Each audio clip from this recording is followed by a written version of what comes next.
Thank you all for coming. I'm Chantel. I'm with Career Internship and Student Employment Services. Hopefully, does everybody know where that's at? Show hands. Anybody? Thank you.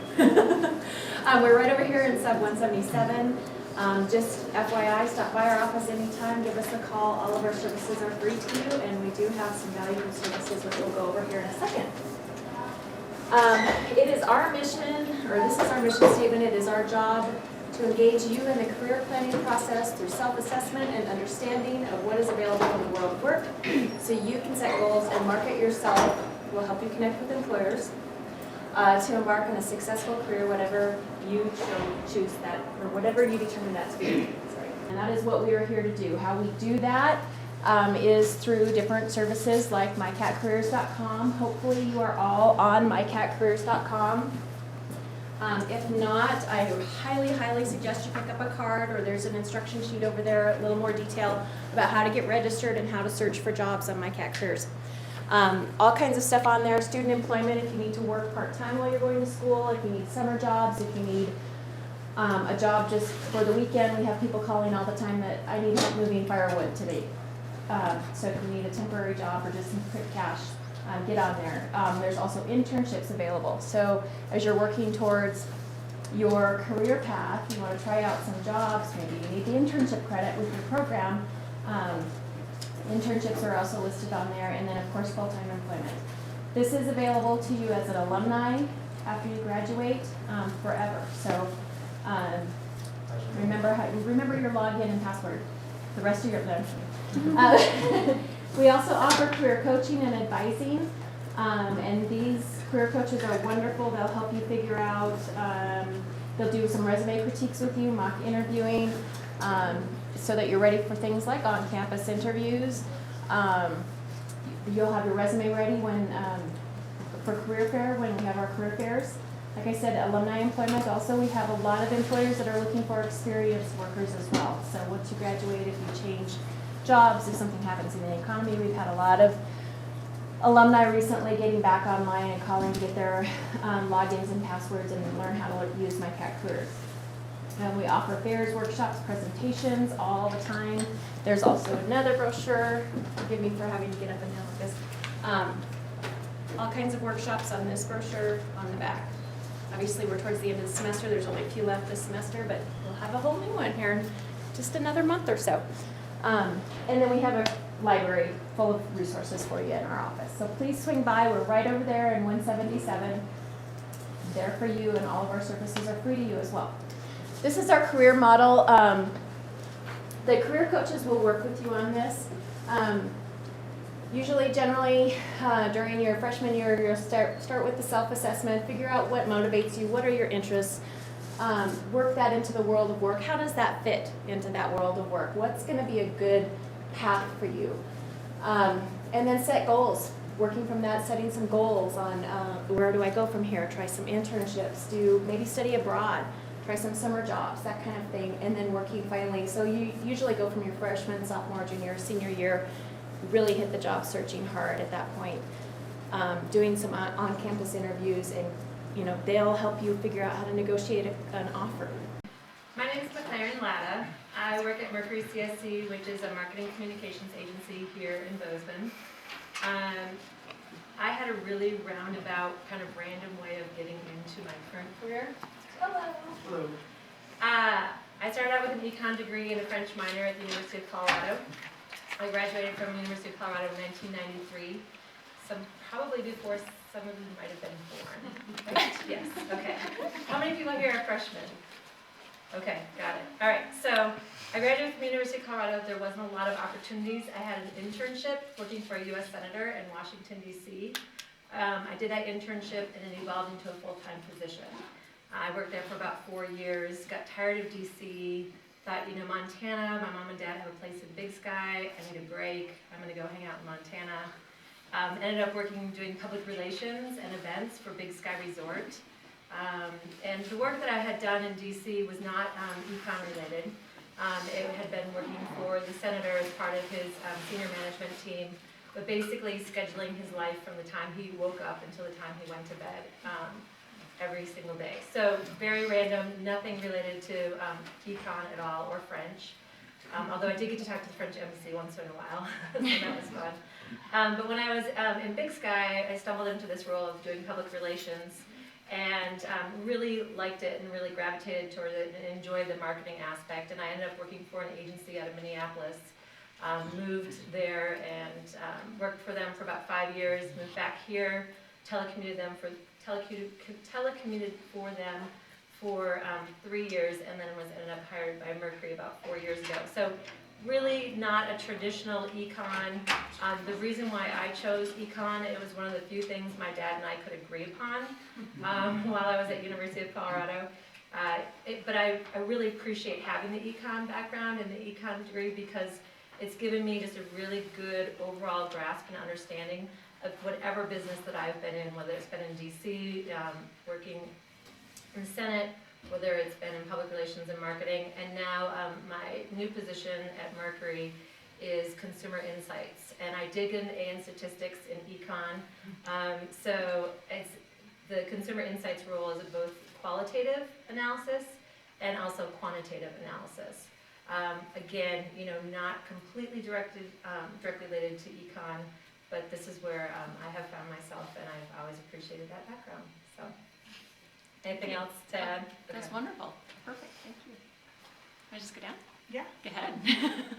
I'm Valerie Gravage. I work in human resources at printingforless.com. We're right over the hill in Livingston. We have about 150 employees and ship printed products all over the country. We consider ourselves to be America's small business, America's print shop. I graduated from here in MSU back in 2007, so really not all that long ago, it doesn't feel like.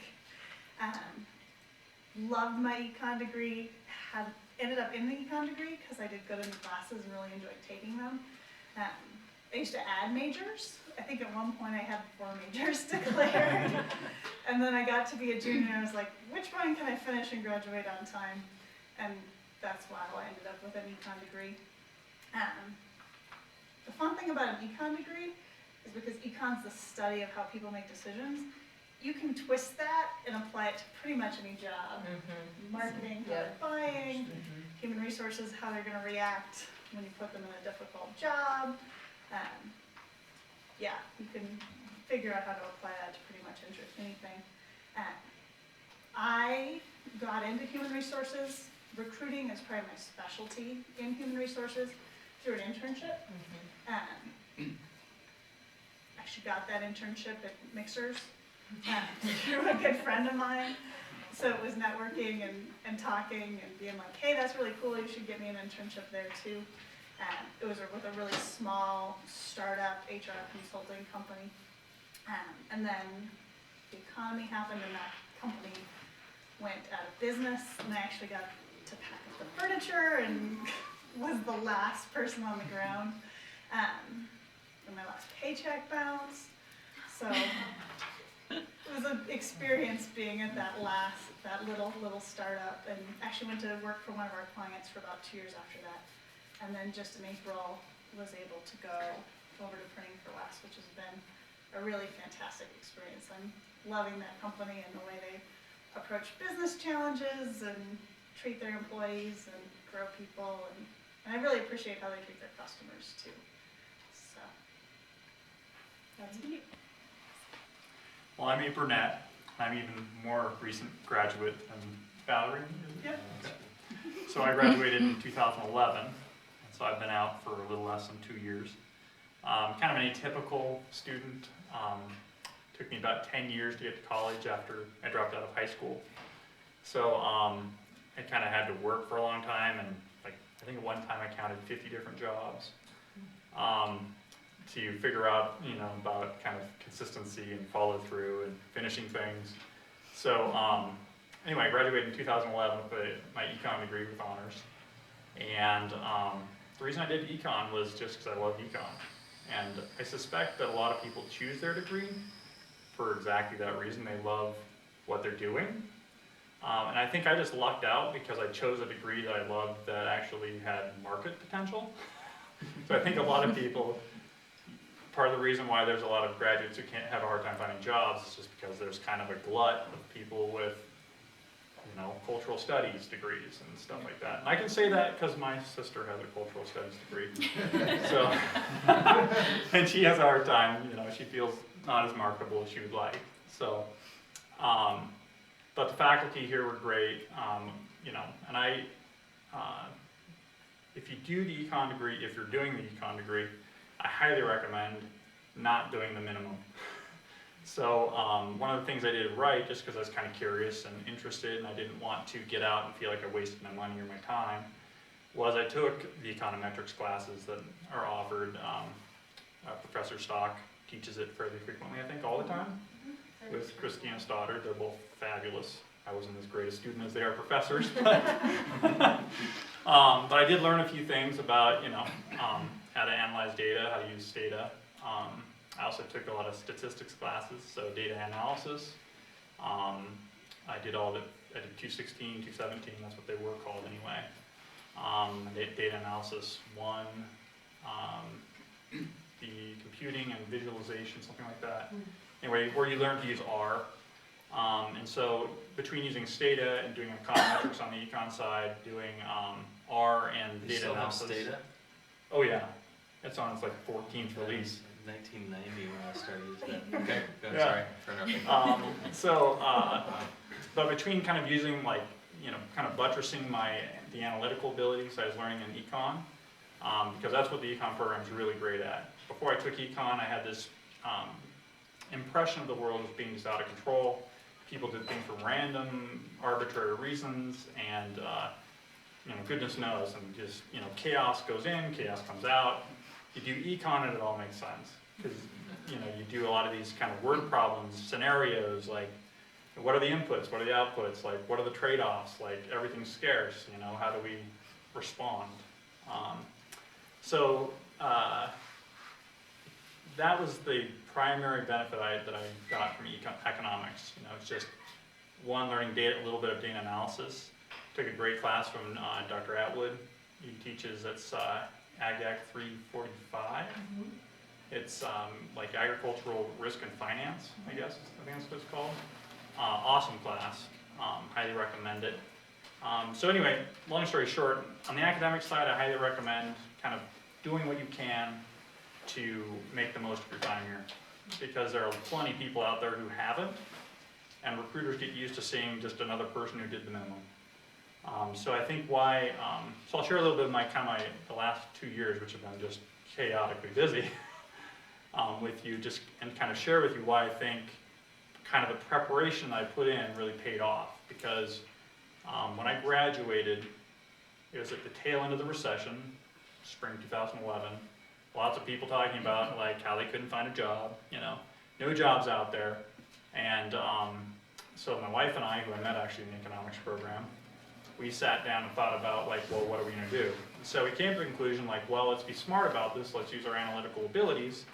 And so we kind of looked at some cities, weighed the trade-offs, and we were drawn to Salt Lake City because it had a low rate of unemployment. It had a very solid median salary for, you know, entry-level work. It had a lot of big banks, financial institutions, a lot of businesses that would hire economics majors or finance majors, you know, people with economics training, that kind of thing. So we moved immediately after graduation, a month or two later, got down there, and since I expected it to be hard, I really hit the ground running. I actually, by the time I had my first interview, I'd put out 62 like cover letter and resume packets, and each one of those was highly targeted. Basically, those were all positions I was interested in interviewing for, interested in kind of seeing what the company was about, and so I wasn't just kind of, you know, shotgun approach, because that's, you know, another thing recruiters see a lot is just the same cover letter, where it's, you know, a little line, a little spot that they just kind of copy and paste like the title that they're applying for. And so, you know, what I would do is and I actually got some great tips from the career services little packet. I actually didn't take it seriously, but I thought I'd skim it at first, you know, just to do due diligence before I put it in the garbage. But there was actually some great tips in there about, you know, kind of strengthening your resume coming out of college, because it's kind of challenging when you've been working part-time at, as a waiter at McDonald's. I worked part-time at the airport for 5 years. And so, but they had great tips in their packet about, like, what's a resume look like for a recent graduate, And so actually I gained some good insights there, and then I did a lot of research online. One of the things I read was make sure that when you're reading the post, and these are good tips, remember everything. No, I'm just kidding. Make sure you mirror their language, Like, so when they say, looking for a motivated, enthusiastic data analyst to run regressions and, use Excel and Access to determine what drives our customers in the door, blah, blah, blah. Make sure that you kind of paraphrase in the same kind of language in your cover letter. So basically kind of what I started doing was just like my opening paragraph would be kind of reflect back at them what their position said, kind of paraphrasing, and then talk about in the second paragraph like a little bit of my history and how it applied, and 3, just kind of reiterate why I thought I was a good candidate. And if I felt like I was a little bit weak on some things, I'd just say so. And I'd say, here, you're looking for someone with a master's in statistics. I don't have a master's in statistics, but here's why I feel like that's not an issue. The other thing was that, I'm kind of deviating from course here. But, so 62 applications when I got my first interview. It was with Zions Bank in their risk management department. And I actually got called. I submitted an application on their online website for the risk analyst 1 position and for an intern position. Well, I got a call from their assistant manager for the risk analyst 1 position, and he said, I think you're probably not quite qualified enough for this position, but but this came through kind of the funnel, and so I kind of plucked it out, and I think we should run you through on the other side. And I was like, well, I did apply on the other side. He says, oh, well, I'll make sure we find you there. And so, long story short, I had this great interview with Al Tolentino, who eventually became my boss. And I think 2 weeks later, I got the call back from them saying that they wanted to bring me in and interview me, and then they hired me 4 days later for the intern position. I was surprised to find out that interns actually can make pretty good money. So they paid me $20 an hour, which I thought was very good out of the gate. No experience and that kind of thing. So, and then I went in the door, and well, I guess I should share that one of the reasons it was a great interview and a lot of lessons that I picked up from that I took with me to the other jobs that I've had. In that I had an interview with he and the manager of the department who had a PhD in economics from Oregon, University of Oregon, I think. And so they asked, well, why should we hire you? Just straight up. And I was like, because I really love economics. I'm really interested in risk. I don't know a lot about it yet. Clearly I haven't worked in this field. I know I don't have a lot of skills, coming out of college, and I'm sorry about that, I said, but I have a really well-developed ability to analyze problems and really work through them from start to finish, come to very robust conclusions. And so Kevin Terada, the manager of the department, actually told me something. He said, we don't expect, and he had this fairly pointed way to him, but he said, we don't expect people to come out of college trained. We expect them to come out of college with a well-developed ability to think. And if they can show interest and acumen, that's even better. And so he's like, that's basically what we look for. And he's like, when I look at your resume, he's like, I see interest and acumen, because on I think I got it from your little handout, list relevant classes on your resume. You don't want to overdo it. You don't want to list everything you ever took, COM 110 or whatever. But I listed my statistics training, my econometrics. I listed my ag, finance, and risk. And so I was able to point those things out and say, I've had some exposure, and I know I'm interested, so please give me a shot.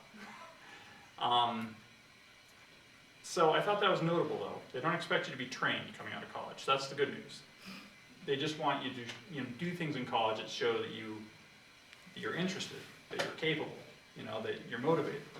And so that's why it's good to take harder classes. It separates you from people who are not interested in taking hard classes. The C's get degrees people. So the bank was an interesting environment. I think it's very common as economists to work in analytical roles, analyst roles, administrative roles. I think as you've been in it longer, a lot of times you work in management. I ran into a number of economics graduates at the bank, and there are a lot of them working in sales, VP positions, that kind of thing. So that's the beautiful thing about economics, kind of in a general way, is that it really puts you in a spot to be very successful in diverse roles, HR, marketing, of course you're doing more, the harder side of marketing than the softer side, so that's cool. But data and analysis and that kind of thing. So you're equipped to kind of, approach problems that just require you to think. So working at the bank, I thought that was like the place for me, because I started at 40,000 basically as an intern. 3 months later, they wanted to promote me, and they said, "How much are you looking to make?" And I said, "Gee, I don't know." And I said, "What kind of response do you want me to give?" I've always hated this question. What are you looking for here? Do you want me to just give you a number? I mean, is there a scale? Oh, there's a scale, but we won't tell you. And so Al said that he wanted. I think this is just good general advice, because a lot of people, I think, wonder about it. He's like, I would like people to say a number and then tell me where they came up with that number.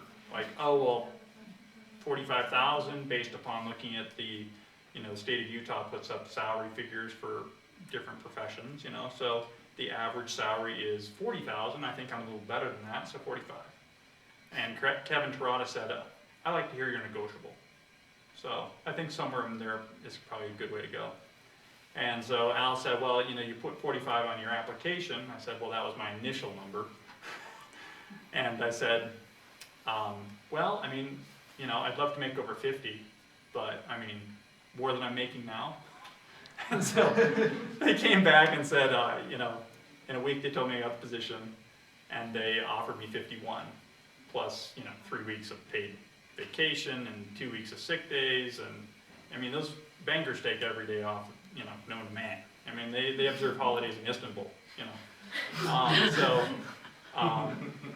It really was, like, and the insurance is pretty decent, I mean, you go to work, I came dressed like, I could go to work. You go in a suit, but you don't have to wear that to work, so that's kind of nice, unless you work downtown. Anyway, so I was hired by the biggest risk team that Zions Bank has. It's the consumer side. They manage about 20% of the portfolio. It's just shy of $2 billion, I think. And so it was different on the inside than I thought. We did a lot of, we used SAS, and as a student I denigrated SAS all the time. I was like, why does anybody use SAS? And I'd never used SAS, but I just talked about it. So to my surprise, SAS is heavily used in industry, which is surprising considering it looks like a Windows 2000 program, just a shy bit above Windows 3.1. It's just an archaic interface, not a very consistent programming language, but that's what we use there. So when I started, they said, so you're an economist, this is your specialty. We have been tasked at the bank level with looking into leading indicators, like what on the macro scale out in the economy, what drives kind of changes in our loss, on the losses that we observe as a bank. So we want you to go out and see what kind of data is available, and then we want you to bring that data into the bank. We want you to analyze the data, and we're just going to kind of check in with you, periodically. And so I did. I went out and found as much data as I could, and then, it was basically me learning SAS, mostly on my own. I had some fabulous colleagues I had two of them, three of them had master's degrees. The manager had a PhD in economics. Very smart people, very willing to help. So I learned a lot about SAS from them. But basically, we do a lot of our database, and data analysis work in SAS, pull data out of an enterprise-level database warehouse, bring it back to our local computers, crunch it with SAS, and then we a lot of times graph it in Excel because it looked best there. So kind of what I was surprised by was I didn't like the corporate atmosphere that much. A lot of people there that were not that competent or downright incompetent, but they made good money and they were very entrenched. So you have to learn how to do your job, kind of surrounded by the mediocre. And even if you're like in a group like that, there were no egos, which was remarkable, but they were very competent, very high speed. So I realized I didn't like the corporate environment. The money was great, but you kind of realize at a certain point the money's not everything. And so I kind of decided that I wanted more kind of professional satisfaction. I wanted to because we'd come up with these theories as a group, statisticians and economists, finance people, about what drove our losses. But we were hamstrung in terms of the technology we had at our disposal. SAS was, could get the job done, but it would take a long time. You spend 95% of your time working with data, and very little of your time actually analyzing it, which blew my mind. I'm an analyst, I want to spend time thinking about things, researching things, discussing things, high-minded stuff. I don't want to be spending my time, in the trenches, just trying to get my data to come out of the database right. So, even though I was paid very well to do so, and I was the low end of the totem pole. I interviewed with Amex, and I'd been working for Zions Bank for 7 months, and they asked how much I wanted. I said 70, just pulling a number out of a hat. They said, okay, that's no problem. So, point being that if what you want is money, you don't mind corporate, you like stability, there's a ton of money to be made, even right out of college, with finance or economics as your degree. So it just comes with some trade-offs, and that's just the important thing to remember. So then I went to Ingram Medical, where I spent about a week before I decided that I really didn't like the people there. But as a data analyst, I was the only data analyst for the company of 200 people. And they just had way too much work for one person to accomplish. Way too much work, 3 different databases spread out in different systems. And so then I kind of realized, just kind of continuing, that I didn't like personally how there was a zillion different tools to do everything. With the exception of Excel, a lot of the tools we used were difficult to use, not very intuitive. And so at some point I kept talking to my wife, I'm like, I'd really like to go back and get a computer science master's degree, and just work on fixing the problems that I observed in working as a data analyst, or as a risk analyst, making better tools, my dream is someday where an analyst, analysts can be more places because they can benefit more businesses. Businesses, ideally would know, what's going on in their risk, they would be able to hire people to think deeply about problems, to think deeply about where are the weaknesses in our supply chain, and to back up kind of your hypotheses with data. But the tools make it so laborious that, you're only places like Amex and Zions and that kind of thing, those are the places that can afford you, and so, eventually we decided to come back to Bozeman, and I pursued a computer science master's degree, and I got a part-time job working for Foundry Technologies as a data migration specialist. So my continuing experience with data has kind of paid off, and I've become very good at working with nasty data. So right now I use Excel and Access and SQL, which is a query language. And if you don't know all the stuff, don't worry about it, I didn't either. In fact, the only time I used Excel in my undergraduate was